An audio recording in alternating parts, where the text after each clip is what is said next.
Ok, muito boa noite. Estamos nós pela graça de Deus. Mais uma vez, seja muito bem-vindo a todos nessa noite de quarta-feira, né? E teremos um tempo jóia com a palavra aberta. Se você pode, abre a sua Bíblia comigo em Romanos, capítulo 5. Romanos, capítulo 5, e vamos orar. Precioso Pai, Deus de Abraão, Deus de Isaac e Jacó, nosso Deus e Pai, em nome de Jesus, esse nome que está acima de todos os nomes, nós achegamos diante do teu trono da graça, Pai. Muito obrigado por essa oportunidade. Senhor nos dá, por favor, Espírito Santo, unge nossos corações, unge a sua palavra. Pai, de encontro a cada uma das nossas necessidades. Ó Pai, nós cremos que o Senhor pode fazer infinitamente mais do que nós pedimos ou pensamos.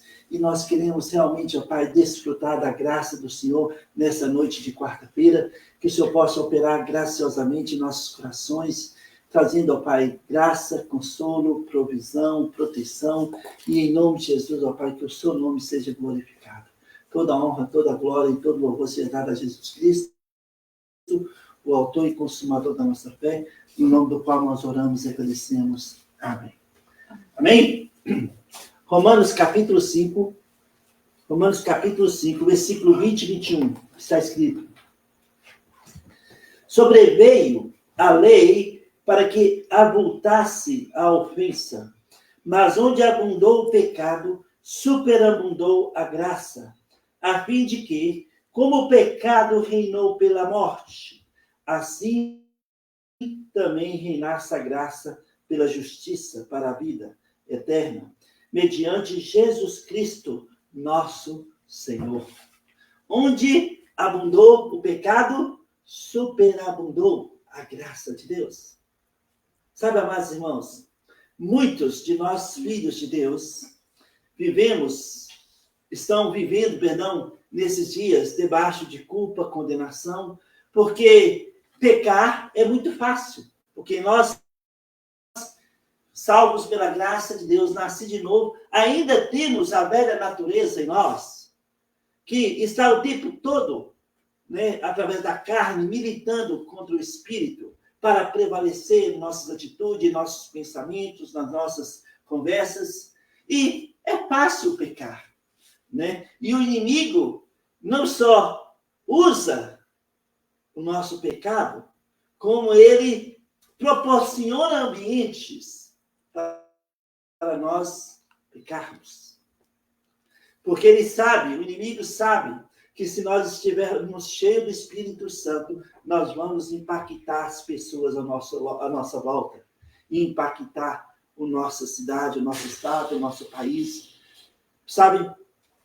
Então o inimigo quer fazer nós, filhos de Deus, crentes desviados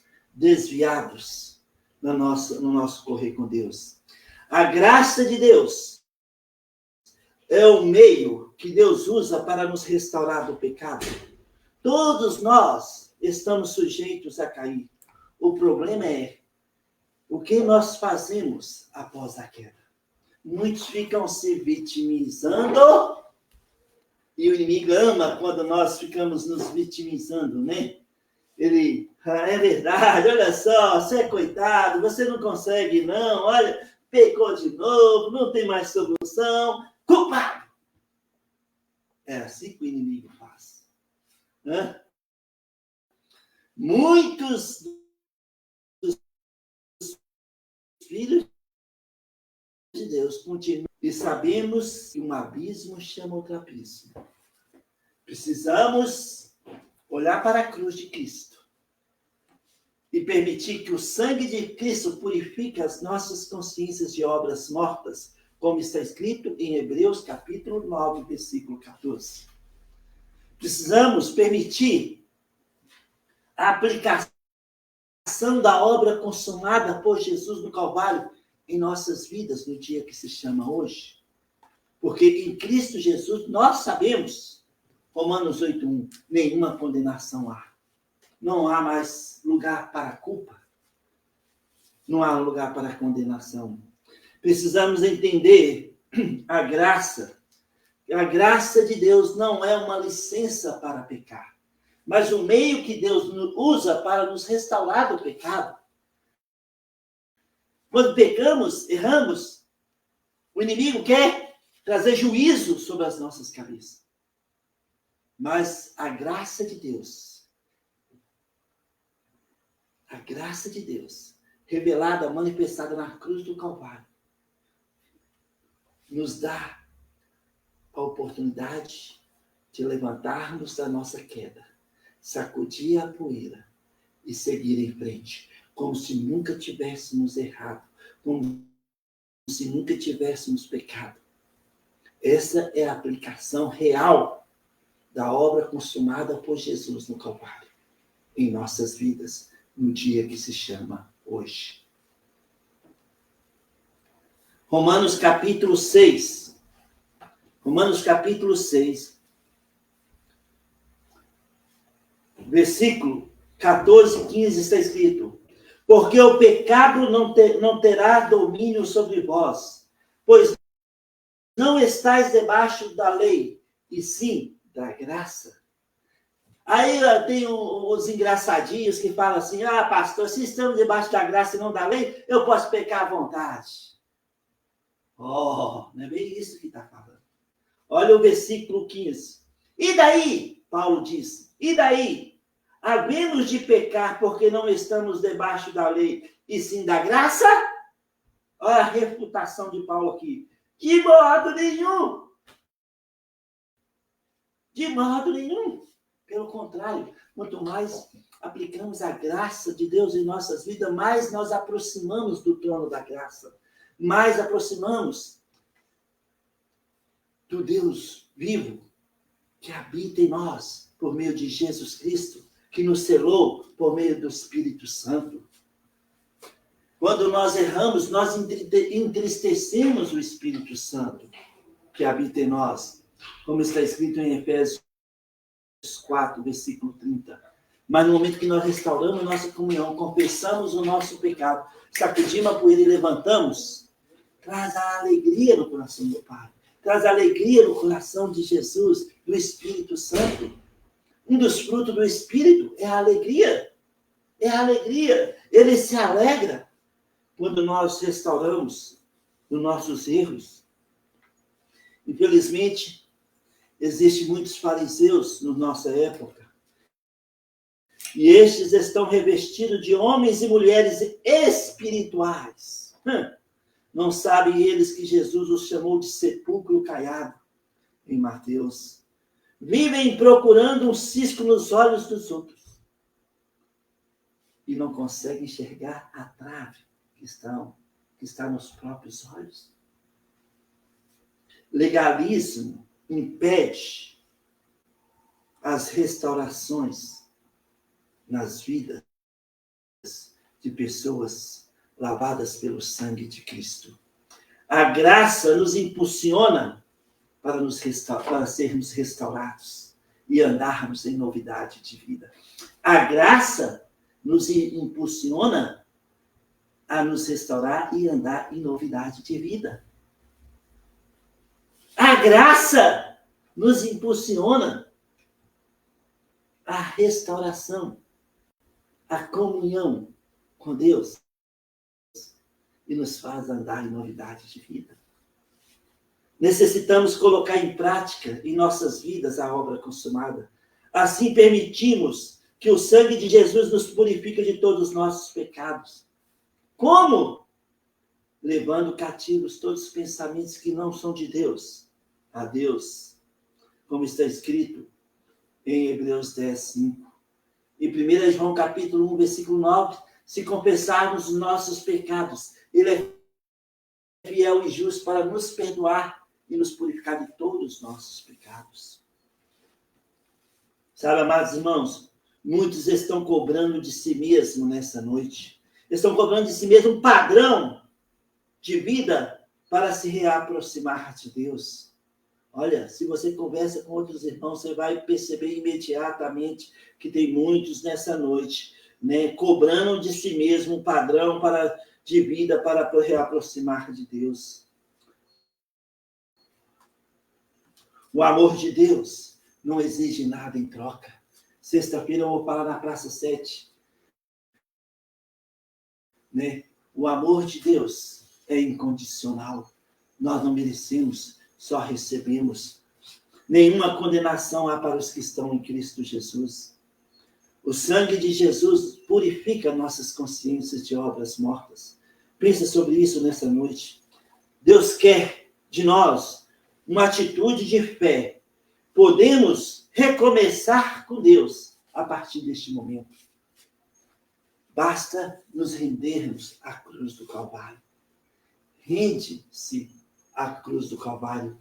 Permita que o sangue de Cristo te purifica de todos os seus erros. Podemos fazer a diferença e impactar nossa geração quando nós mesmos damos a volta por cima. Erramos, fracassamos, sacudimos a poeira e vamos em frente. Podemos encontrar Deus nos fracassos da vida. E Deus restaura, e Deus nos coloca de pé novamente para corrermos a corrida da fé no dia que se chama hoje. O que importa é a graça de Deus que nos restaura, sem exigir nada em troca. Não merecemos mesmo, mas Deus continua nos amando como nós somos. O mais importante, pensa comigo nessa noite sobre isso que eu vou falar agora. O mais importante é a nossa vida com Deus. O resto, Ele resolverá. Deus resolve. Vocês lembram de Jacó? Olha, encontrando Deus nos fracassos da vida. Lembra de Jacó? Roubou a primogenitura de Esaú e fugiu. Logo depois, o que aconteceu? Em Betel, ele encontrou Deus. E sabe, nesse primeiro encontro, ele não percebeu que Deus estava ali. E ele falou, olha, Deus estava aqui e eu não sabia. Em Gênesis capítulo 28.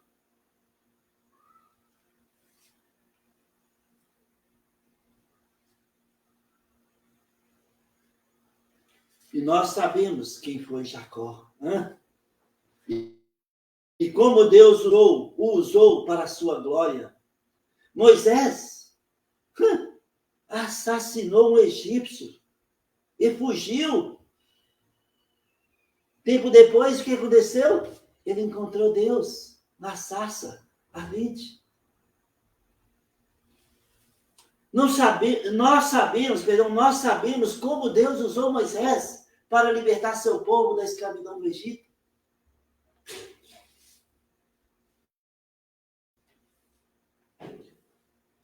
Podemos encontrar Deus em nossos fracassos e nos tornarmos uma bênção em suas mãos. Podemos encontrar Deus em nossos fracassos e tornar uma bênção em suas mãos. Os fracassos da vida não poderão impedir Deus de nos usar hoje para a sua glória.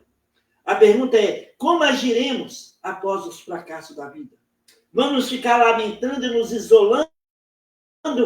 Ou vamos confessar, sacudir a poeira e permitir a graça de Deus nos restaurar? Se permitirmos a graça de Deus agir em nossas vidas, encontraremos Deus após o fracasso e Deus nos fará um canal de bênção em suas mãos. Jesus consumou a obra no Calvário, obtendo a eterna redenção. Paulo disse em Filipenses 3:3, uma coisa eu faço, esqueço-me das coisas que para trás ficaram e avanço para as que adiante de mim estão. Está consumado. Havemos de pecar porque estamos debaixo da graça e não da lei? De modo nenhum, de modo nenhum. Podemos hoje viver intensamente com Deus. Só um momento, irmãos.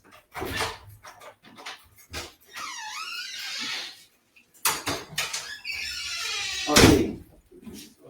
Amém? Podemos encontrar Deus nos fracassos da vida. Meu filho, chegando, Joel. Amém? Olha, como está a sua vida nessa noite de quarta-feira? Havemos de pecar porque não estamos debaixo da lei e sim da graça? Paulo falou de modo nenhum.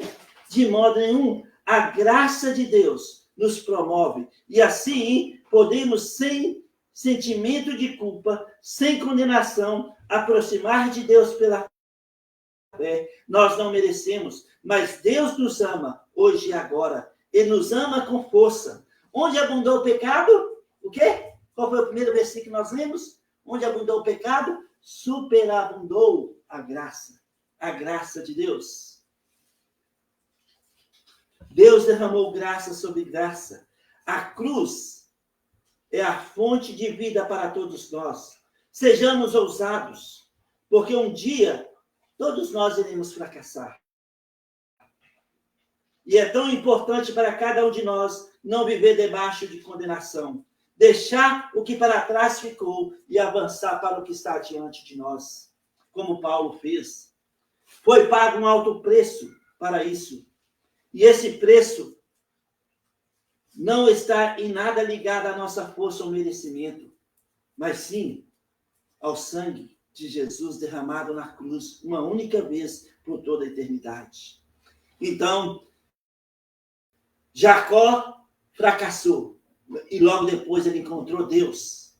Moisés fracassou e encontrou Deus logo depois. E aqui estamos nós. Às vezes fracassamos e Deus está sempre adiante de nós. Podemos encontrar Deus após o fracasso e permitir que o sangue de Jesus nos purifique de todo o pecado. E assim, nós andamos em novidade de vida, sem condenação, sem culpa. Esta é a aplicação da obra consumada em nossas vidas no dia que se chama hoje. Amém? Amém? Se você está nos assistindo nessa noite e ainda não tem certeza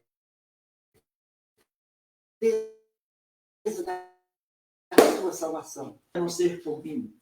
Então, se você ainda não tem certeza da sua salvação, Paulo disse em Romanos 10, 9, se com a tua boca confessar Jesus como Senhor, e em teu coração crer que Deus o ressuscitou de dos mortos, será salvo. Se você ainda não tem certeza da sua salvação, ore comigo agora. Onde você está e como você está, fala assim, Senhor Jesus, eu creio que o Senhor morreu na cruz pelos meus pecados. Eu creio que o Senhor ressuscitou no terceiro dia, subiu aos céus e um dia muito em breve voltará para nos buscar. Eu te recebo, Jesus Cristo, como meu Salvador pessoal e confesso, Senhor Jesus, como meu Senhor, nesta noite. Em nome de Jesus, muito obrigado, Senhor, por tão grande salvação. Em nome de Jesus, amém. Sabe, se você orou assim pela primeira vez com entendimento, a palavra de Deus fala que nova criatura é, as coisas antigas já se passaram e tudo se fez novo.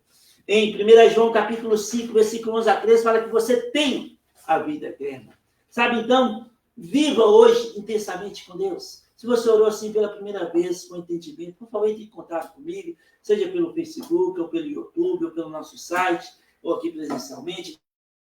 Terei grande alegria em orar por você, te servir no que Deus nos permite. Que Deus abençoe você, que Deus abençoe sua família. Viva intensamente, sem culpa, sem condenação. Fracassamos? Talvez. Podemos, mas Deus está sempre adiante de nós, para nos perdoar, para nos purificar, para nos regenerar, para nos dar uma nova oportunidade, um novo começo, uma nova vida, uma nova esperança, pela graça, mediante a fé em Jesus Cristo. Que Deus abençoe você, que Deus abençoe sua família, em nome de Jesus. Amém. Amém.